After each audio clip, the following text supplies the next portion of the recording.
right, here's the next step. Got the drawing of my bear on there with wings. The next step is the underpainting. I've researched a lot when it comes to what to do with the underpainting.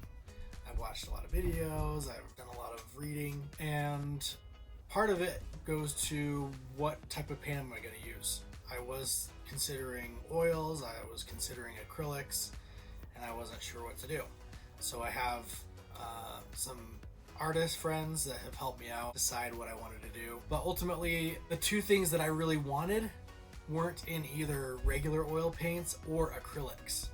And so it was kind of, I wasn't sure what to do. So my artist friends introduced me to water-soluble oils, which gave me the best of both worlds, really. The downside to using regular oils is you have to use a lot of unhealthy products, and I've got kids and pets, and I don't want those in my house. The problem with acrylics is they dry so fast. You mix your color, you put it on, and then you come back and it's like dry on your palette already. And it's like, well, that's dumb.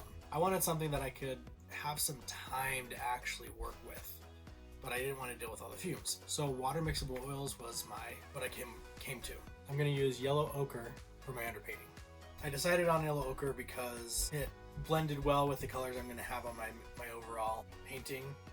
It's just going to give a slight undertone on the areas where the paint is thinner or there's some slight gaps. Just won't be too dark, won't be too, a slightly crazy color, different from what the palette is, and it'll complement everything. The next thing is how to mix it.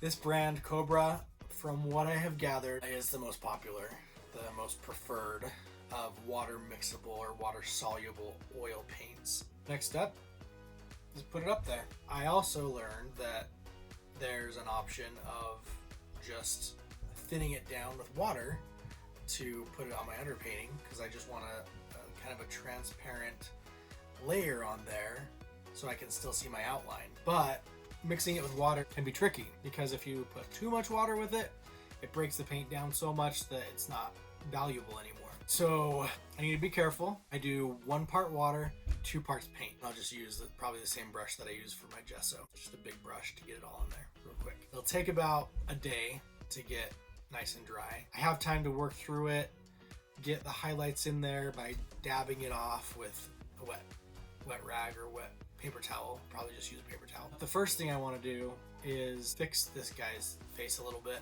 I was going off of this paper, and it was in the shadows of his face. It's kind of hard to see like the details, and with the bigger grid it is also hard to get it just right.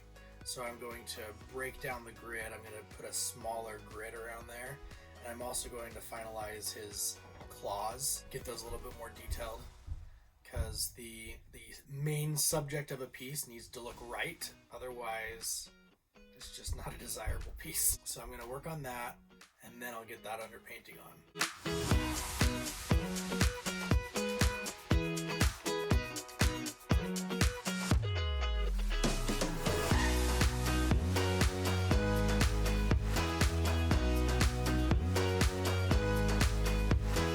As I'm sure you've just observed, it was good that I went back and looked at the details of this bear's face, because it was off. It's so important to get those details right.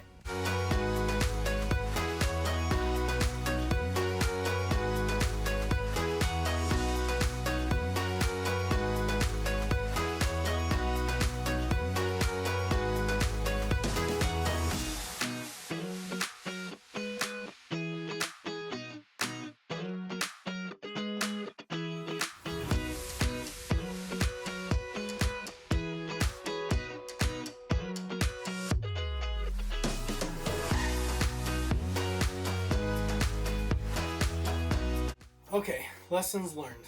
As I was putting the paint on, I started to lose my outlines.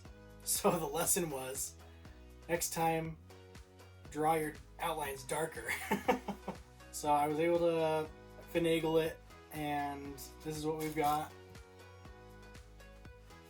I'm excited how it's turning out. It's definitely a learning curve, but we're figuring it out, and it's part of the process.